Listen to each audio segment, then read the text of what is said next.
ओ God, एवढे पैसे.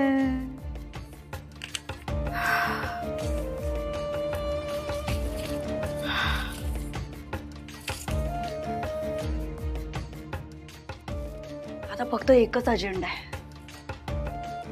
दादाला घरी आणायचं आणि वहिनीला जेलमध्ये पाठवायचं.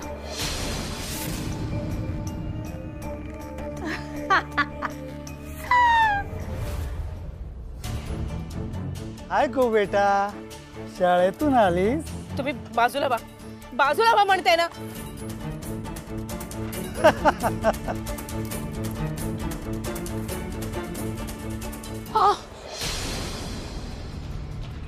तुम्ही का त्रास देताय, असं का पाठलाग करताय आमचा? मी देईन ना तुमचे पैसे. कोहू चल आतमध्ये. मला पण इथे यायची हाऊस नाहीये. बऱ्या बोलाने पैसे दे, मी जातो. काय ना कोहू चल ग बाळा आतमध्ये.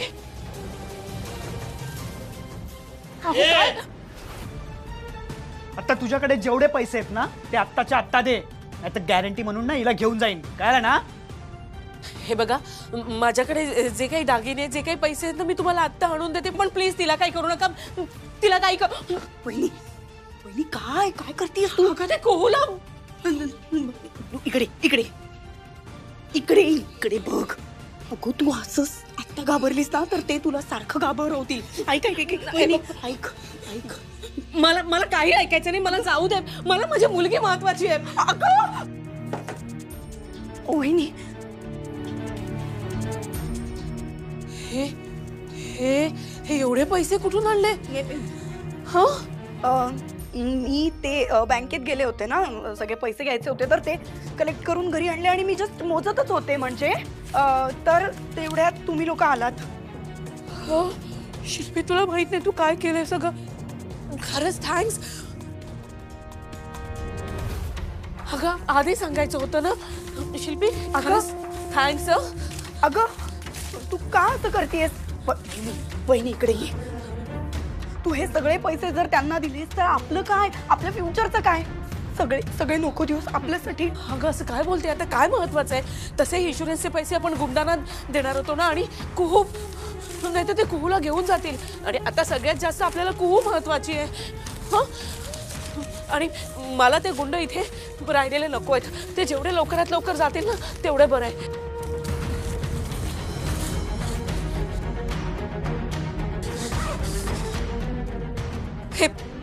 हे घ्या पैसे, घ्या. आणि बाकीचे ना उरलेले पैसे मी परत करेन. मी इतके पैसे होते तर आधीच द्यायचे ना. आता जातोय, नंतर परत नक्की आहे ना. चला रे.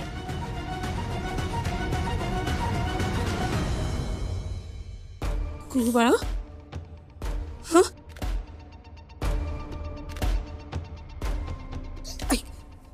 काही होणार नाही.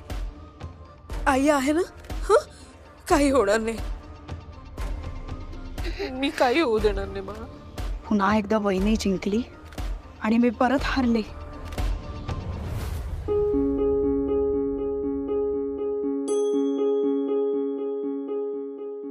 आज एवढं अस्वस्थ का वाटतंय?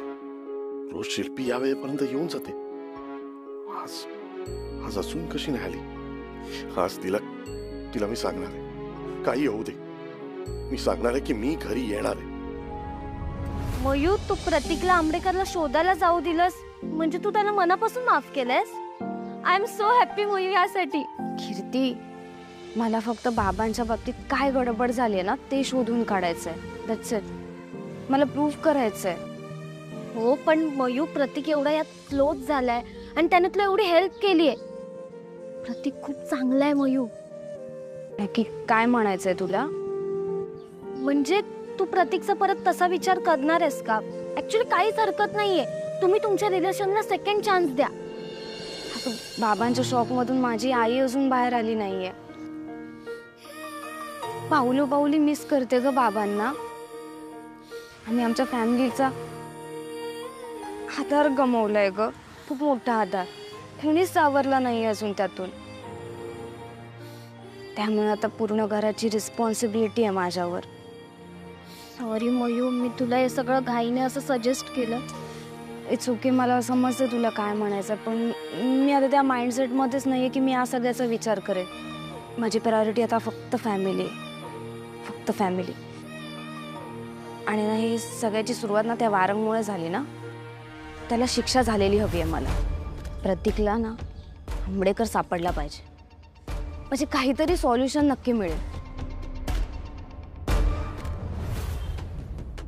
हे बाई माझा प्रत्येक प्लॅन फ्लॉप करतीये.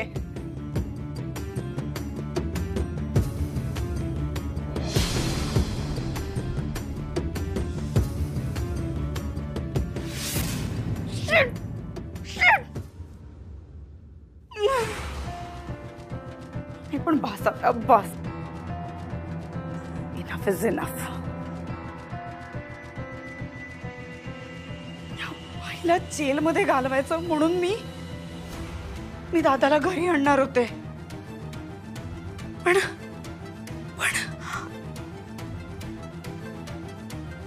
मी या बाईला कधी कळूच देणार नाही की दादा जिवंत आहे, आणि असंच तिला तडफडायला लावणार आयुष्यभर एकटीला, आणि हीच तिच्यासाठी मोठी शिक्षा असेल.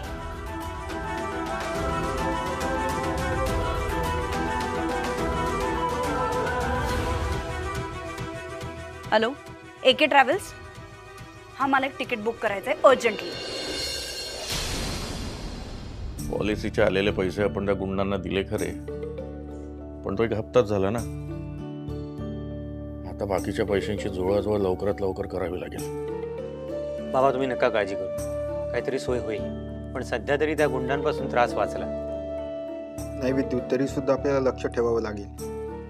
त्यांनी कुहूच्या बाबतीत धमकी देण्याचा जो प्रकार केलाय ना, तो खूप डेंजर होता. आता आपल्याला रिस्क घेऊन चालणार नाही. एक काम करूया, तुला जसा वेळ मिळेल ना तसा तू पण इकडे चक्कर टाकत जा, तसं मी पण इथे मध्ये मध्ये चक्कर टाकत जाईल, आणि कुहूला सोडवायला मी जात जाईल. पुढला प्रश्न मयुरीचा, तर मयुरीला सुद्धा आपल्याला सावध करावं लागेल. स्कूल कॉलेजला दिवाळीच्या सुट्ट्या आहेत म्हणून ठीक आहे, पण नंतर सगळ्यांचं रुटीन चालू होईल ना. अगदी बरोबर आहे विद्युत, तू सुद्धा जमव आणि चक्कर टाकत जा. हो माई, मी येत जाईल इथे. तसंही दिवाळी आहे त्यामुळे एवढा लोड नाही आहे माझ्यावर, पण तरी मी वेळ काढेन. मी काय म्हणते, दिवाळी संपली नाही आहे, उद्या पाडवा आहे. पाडवा म्हणजे ह्या वर्षीचा पाडवा वहिनी श्रेयस शिवाय, आणि ही गोष्ट तिला खूप खुपणार. आपण असं काहीतरी करायला पाहिजे की त्यामुळे आशूचं मन रमेल. कमलताई, अश्विनीची फार काळजी वाटते. ठीक आहे, आता तिने मान्य केलंय, सावरती येते, पण प्रत्यक्षात तिची अवस्था काही बरी नाही. मला तर तिची खूप काळजी वाटते. तिचा कोमेजलेला चेहरा बघवत नाही हो अगदी. मयू आणि कुहूला काही सांगूया का आपण? आशूची आई इथे असताना तिच्या लहान मुलींना तिची आई व्हायला नका लावू. आधीच त्या बिचाऱ्या पोरी किती समजुतीने वागतायत. म्हणजे माई, तुझ्या मनात नक्की काय? मला असं वाटतं की उद्या तुम्ही सगळ्यांनी आमच्याकडे जेवायला या, म्हणजे आशूचं मन थोडं रमेल. पण यासाठी अश्विनी काही तयार होणार नाही. सणवाराला कुलूप लावून घराच्या बाहेर जाणं हे तिला पटणार नाही. आणि ती नाही म्हणाली तर उज्ज्वला परत तेच धरून ठेवणार. नाही, पण कसंही करून तिला घेऊन जायलाच हवं. सगळेजण आपण एकत्र असू तर सगळ्यांचंच दुःख थोडं हलकं होईल. सण तर साजरा करायचा नाहीये, निदान सगळेजण एकत्र तरी राहू. सगळ्यांच्या बरोबर असलं तर मुलींचंही दुःख थोडं कमी होईल. आता हे दुःख एकमेकांच्या साथीनेच सोसायचे हो आपल्याला. बघतो, उज्ज्वलाशी बोलतो मी बोलू का उज्ज्वला त्यांची? नाही नाही, नको, मीच बोलतो. मलाही जरा जायचं आहे. माझे अतिभाऊ आहे हरी, आजारी आहे होते, ॲडमिट आहे काही दिवसांपासून. आता माझा भाचा रात्री झोपतो त्याच्याजवळ, पण दिवसा कोणीच नसतं. त्याच्या मदतीला जाणं फार गरजेचं आहे मला. त्यामुळे सगळ्यांना घेऊन येण्याची जबाबदारी उज्ज्वलावरच आहे. मी बोलतो तिच्याशी. ठीक आहे बाबा, मग मी गाडी घेऊन येईन. आणि काही लागलं तर मी आहेच. नाही काही लागलं तर नाही, तू येच. शिल्पी उद्या पाडवाय आणि मला घरी जायचंय म्हणजे जायचंय, कळलं तुला? दादा, सणवाराची तुला आमची किती आठवण येत असेल याची जाणीव आहे रे मला, पण मी काय करू, नाईलाज आहे माझा. शिल्पी मी हळूच जाईन ग, कोणाला काही कळणार नाही ना याची काळजी घेतो ना मी, प्रॉमिस.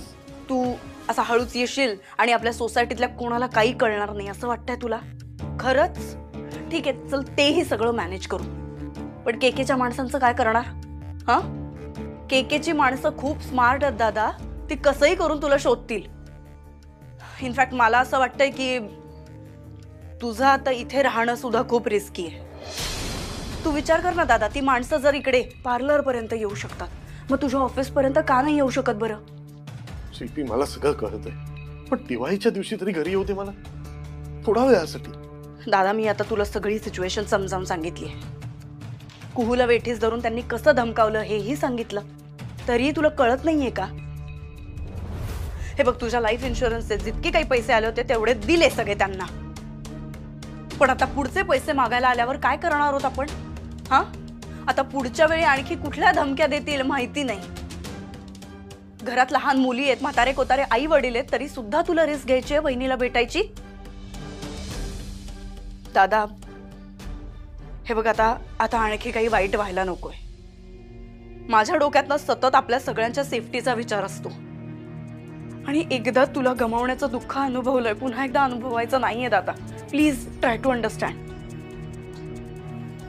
हे बघ दादा, मला असं वाटतं की तू इथे नाही राहायला पाहिजेस. हे तिकीट आहे, मी तुझी राहायची सोय केली आहे वेगळ्या ठिकाणी. सो मला असं वाटतं की तू तिकडे जा, हे सगळ्यांच्याच दृष्टिकोनातनं भल्याचं असेल. आणि मला तिकडे पोचलास की फोन कर. मला माहिती आहे हे सगळं खूप डिफिकल्ट आहे, माझ्यासाठी पण खूप डिफिकल्ट आहे, पण मी काय करू दादा? हे करावं लागेल आपल्याला. शिल्पी, कुठली जागा आहे, कोणाची जागा आहे, तू कशी सोय केलीस? दादा प्लीज मला आता काही प्रश्न विचारू नकोस. तिकडे गेल्यावर तुला सगळं कळेल. पुढे आपण नंतरचा प्लॅन ठरवूयात तिकडे पोहोचल्यावरती. बाकी सगळं मी तुला तिथे पोहोचलास तू की सगळं सांगते, ठीक आहे? नाही, ठीक नाहीये, मला हे अजिबात पटलेलं नाहीये. मी तुम्हा सगळ्यांना सोडून असं कायमचं कसं निघून जाऊ? अरे तुम्ही सगळे माझ्या आयुष्यात, युअर माय लाईफ. अरे पण मी तुला 10 वेळा तेच समजून सांगते दादा, मी सगळ्यांच्या सुरक्षिततेसाठी करतेय हे सगळं.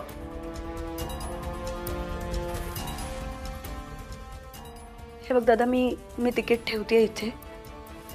तू विचार कर, तुला जायचं असेल तर जा, नाहीतर थांबायचं असेल तर थांब. आणि थांबलास तर खुशाल घरी आहे, काही प्रॉब्लेम नाही. पण एक गोष्ट लक्षात ठेव दादा, तू जर घरी आलास तर आनंद येण्याऐवजी संकट जास्त येतील. वहिनी कदाचित तुरुंगात जाईल, ती केकेची माणसं शांतपणे जगू देणार नाहीत घरच्यांना, आई बाबांना जो काही मनस्ताप व्हायचा आहे तो होईल. सो एकंदर काय सगळं मेसअप होईल. पण तरी सुद्धा निर्णय तुझा आहे, तू विचार कर. मला माहिती आहे तुला इथून दूर पाठवणं सोपं नाहीये, पण मी तुला आता इथे राहू देणार नाही, अजिबात राहू देणार नाही. सगळ्यांच्या घरी इव्हाना लक्ष्मीपूजनाच्या पूजा झाल्या असतील, देवाजवळ निदान दिवा लाव. आजच्या दिवशी तरी अंधारात नको. तो दगड अंधारात असला काय किंवा त्याच्यासमोर दिवा लावला काय फरक पडणार? दगड? अगं देवाला दगड म्हणतेस तू? देवाबद्दल बोलतेस तू? ज्याची मी इतकी वर्ष पूजा केली, ज्याच्यावर विश्वास ठेवला, त्यानेच माझा विश्वासघात केला. असा देव की ज्याला आपलं सुखच बघवलं नाही. झालं आता या बाबतीत सुद्धा अगदी टोक गाठायचं, सतत काहीतरी विचित्र वागायचं असं ठरवलंच आहेस का ग तू? मी मुद्दाम करत नाही आई, पण मला मनातनच काही वाटत नसेल तर मी कसा लावू दिवा सांगा ना. स्वतःसाठी नाही, निदान आमच्या समाधानासाठी कर. संकटाच्या वेळेला आपल्याला देवाचीच खरी गरज आहे, शेवटी तोच आपल्याला तारणार आहे. हो विचारीपणाने मागची आणि परिणाम आम्हाला भोगावे लागतील. उज्ज्वला झालंय, आजच्या दिवशी तरी तिला सारखं सारखं बोलू नकोस. आपल्याला दिवाळी सण साजरा करायचा नसेल तरी आज लक्ष्मीपूजन आहे आणि आजच्या दिवशी सायंकाळी तरी भांडणं नको मला. हिच्याबरोबर राहायचं, एका छताखाली वावरायचं म्हणजे भांडणही होणारच ना. कशी वागते ते बघा तुम्हीच. अगं पण आपण मोठे आहोत ना, आपण समजून घ्यायचं. मी किती वेळा समजून घ्यावं अशी अपेक्षा आहे तुमची? कायम. कारण आपण तिच्यापेक्षा कितीतरी पटीनं मोठे आहोत म्हणून. मला नकोच होतं हिच्याबरोबर एका छताखाली राहणं. असं समज, उद्या सर्वांना आपल्याला अश्विनीच्या माहेरी जायचं. सणाच्या दिवशी एकमेकाशी भांडण्यापेक्षा आपण तिथे जाऊन एकत्रित राहिलेलं बरं ना. अगं दिवाळी जरी आपण साजरी करत नसलो पण किमान एकत्रित असणं फार गरजेचं आहे. आता हिच्या माहेरी जायचं कुठून काढलात तुम्ही? कमलताई बोलल्या मला. त्यांनी सांगितलं आणि तुम्ही ऐकलं. हा, तुम्हाला हरिभाऊंसाठी हॉस्पिटलमध्ये जायचंय ना, त्याचं काय? मी मान्य केलं कारण मला माहिती होतं तू मान्य करणार नाहीस. म्हणूनच मी तुला विचारत नाही, तुला सांगतोय. सर्वांना घेऊन कमलताईकडे जाण्याची जबाबदारी तुझी आहे. अश्विनी, यावर तुझं मत मी विचारणार नाही. या घरात मी मोठा आहे आणि मी निर्णय घेतलाय. सर्वांनी मिळून कमलताईकडे जायचं म्हणजे जायचं. त्यांना शब्द दिलाय मी तसा. तुम्हाला माझ्या शब्दाची किंमत असेल तर उद्या सगळे तुम्ही कमलताईकडे जाणार. आता तुम्ही ठरवलंय म्हटलं आम्ही काय बोलणार? काही बोलायची गरज नाही. मी सांगतो ते ऐका. उद्या पाडवाचा दिवस आहे. सर्वांनी मिळून कमलताईकडे जायचं.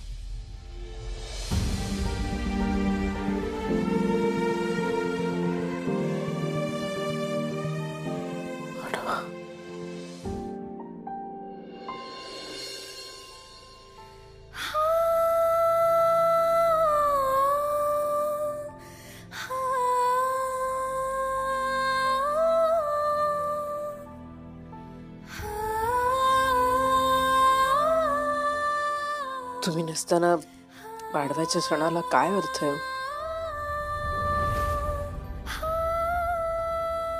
बाबा मला म्हणाले की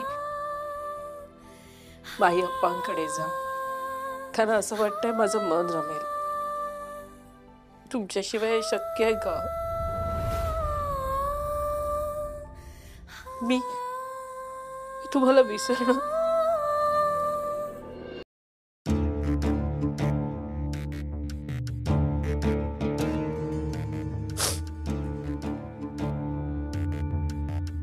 वहिनी, काय ग?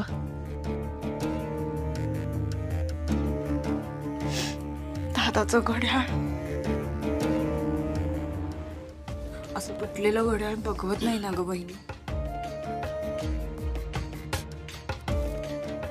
दादासाठी हे घड्याळ किती किती प्रेस्टिजियस होतं ना.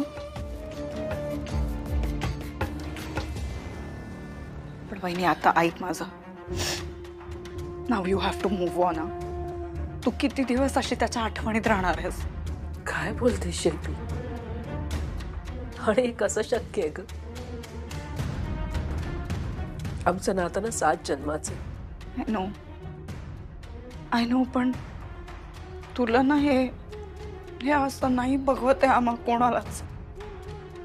नाही चांगलं वाटत आहे तुला असं बघायला. असं काय बोलते शिल्पी? अगं तुझ्यामुळे केवढ्या गोष्टी सोप्या झाल्या तुला माहितीये का? तू एवढं खटाटोप करून पैशांची व्यवस्था केलीस. त्याच्यामुळे निदान जे दारावर गुंड येत होते ना ते बंद तरी झाले. एक सांगू, मी खूप खचले ग. आणि आता या क्षणी ना मला फक्त तुझाच आधार वाटतोय. मी आहे, मी आहेच आहे. पण तू प्लीज खचून जाऊ नकोस आता. हे बघ वहिनी, हा सगळा सतत विचार करत बसण्यात काही अर्थ नाही. ऐक वहिनी, विद्यूचा फोन आला होता. म्हणत होता इकडे या जेवायला. आणि मग भाऊबीज आहे तर एक दिवस राहूनच मग जा. हे बघ वहिनी, मला माहिती आहे यावर्षी आपण कोणीच दिवाळी करणार नाही आहोत, पण ह्या सगळ्यापासून आपण जरा लांब राहिलो तर थोडं बरं वाटेल आपल्याला. ठीक आहे, मी जरा कामाचे करते.